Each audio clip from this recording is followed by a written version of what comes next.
Hello everyone, welcome back to Hollow Point Defense. I put an AMBI-Safety on my M&P response. It's got the paddles, one on each side. In order to do this, you have to take this grip off.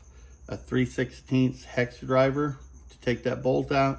Two 1-inch springs by 1/8 spring will be in here, one back here. So basically, once you remove this, that D10 will back up a little bit. You can just slide the old safety in and slide your new safety switch back in. Slide it out, I should say, and slide the new one in. But the one thing I discovered when doing this is the AR safeties need to be filed a little bit, and I'll show you that. These lowers are slightly thicker than an AR-15 lower, probably due to it obviously being poly, so it has to be a little thicker.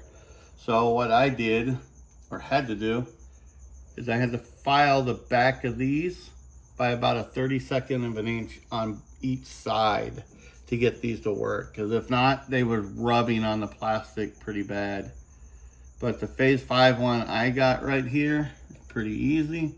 You need a number 10 torx driver for the screws. I'm just going to put it back on there.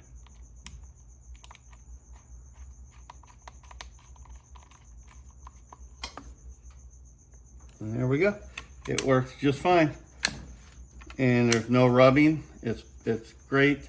It's an AR-15 safety switch that I put in it. Knocked the old one out, put that one in, put the handle back on. Good to go. Looks good and I like it.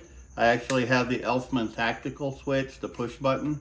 I actually have that one. I'll put it in later, but I wanted to see how this one worked. So there we go. You guys have a good day. Any questions, post them below. Have a good night.